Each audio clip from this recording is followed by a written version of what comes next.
Brought to you by KR Mangalam University. We provide you the platform to turn your dreams into reality. Give wings to your aspirations with KR Mangalam University. एक minute अल्लाह उसकी तबीयत खराब है, तुम्हारे हाथ जोड़े हैं, उसकी जान दे। तू अंदर चल बैठ, अंदर बैठ, तू अंदर बैठ, मैं तुम्हारे हाथ जोड़ता हूँ। किसकी तुम्हारे हाथ जोड़ ले यार, हमारे हम बच्चों को खो चुके हैं, भाई को नहीं खोना। ये कहानी मध्य प्रदेश के इंदौर शहर से शुरू होती है, जहां सोनम रघुवंशी और उसके पति राजा रघुवंशी साथ रहते थे। दोनों की शादी आपसी रजामंदी से हुई थी और शुरू में सब कुछ ठीक था, लेकिन कुछ ही समय बाद उनके बीच रिश्तों में दरार आ गई और फिर जो हुआ उसने पूरे देश का ध्यान अपनी ओर खींच लिया। ये मामला अब इंदौर से होते हुए मेघालय तक और वहां से उत्तर प्रदेश के गाजीपुर तक पहुंच चुका है। करीब 16 दिनों तक सोनम लापता रही। इस दौरान उसका कोई सुराग नहीं मिला, लेकिन 2 जून को अचानक मेघालय के सोहरा इलाके से राजा रघुवंशी की लाश बरामद हुई।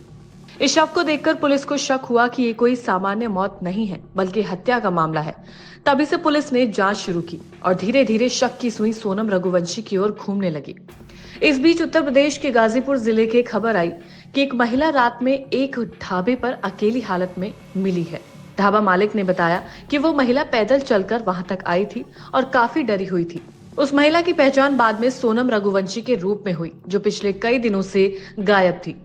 ढाबे से पुलिस ने उसे हिरासत में लिया और सबसे पहले उसे प्राथमिक इलाज के लिए गाजीपुर के सदर अस्पताल में भर्ती कराया गया।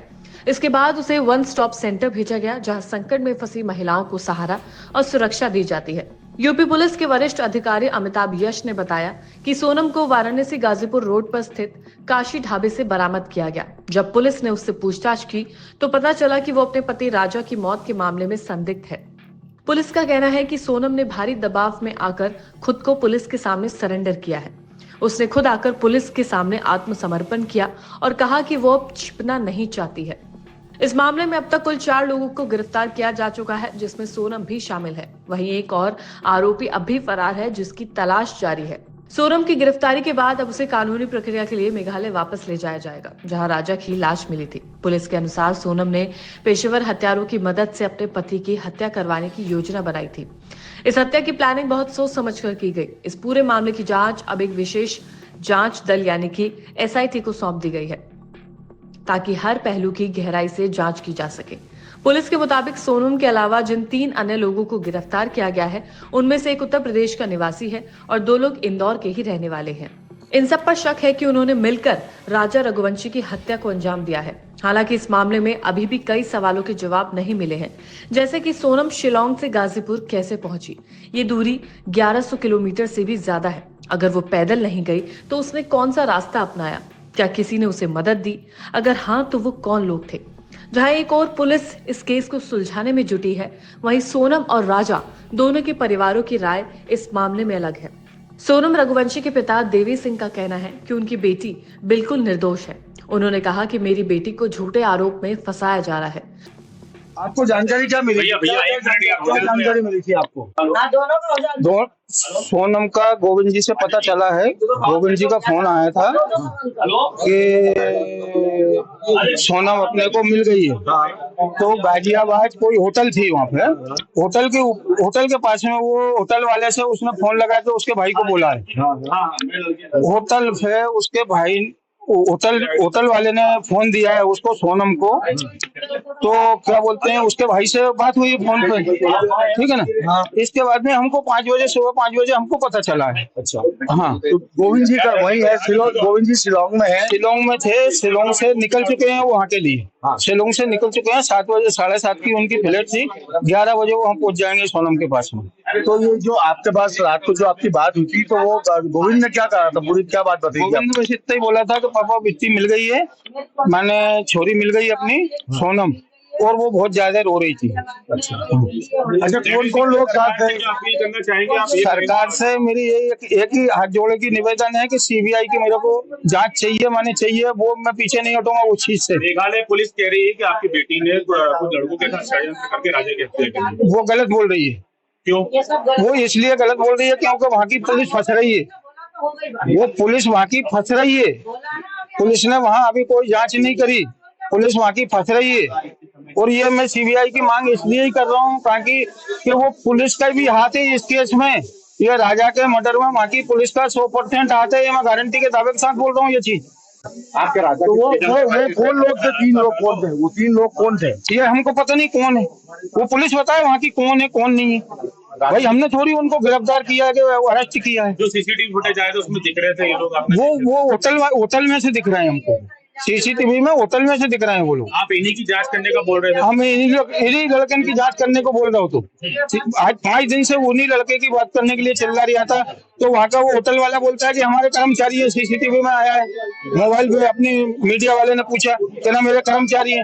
तो वहाँ पे होटल वाले भी होने चाहिए इस केस में। आपके राजा के परिजनों से आपकी बात हुई? नहीं, अभी नहीं हुई मेरी बात। उनका कोई फोन आया?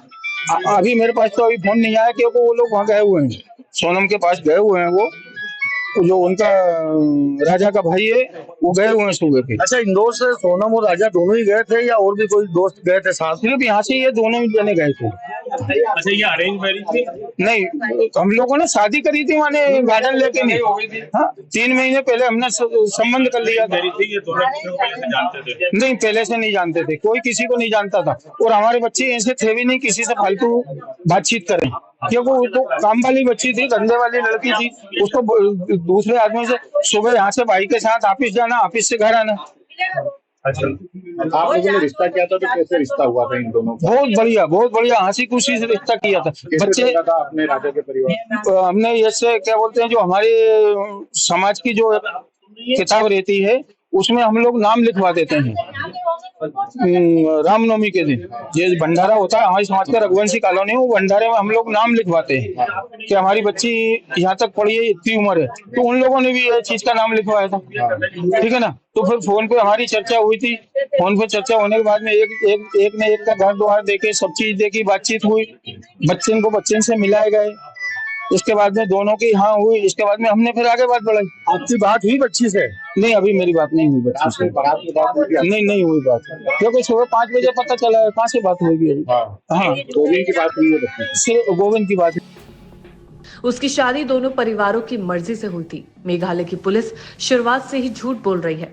मेरी बेटी ने गाजीपुर के ढाबे से अपने भाई को फोन किया था, तब जाकर पुलिस से उसे वहां से लेकर आई।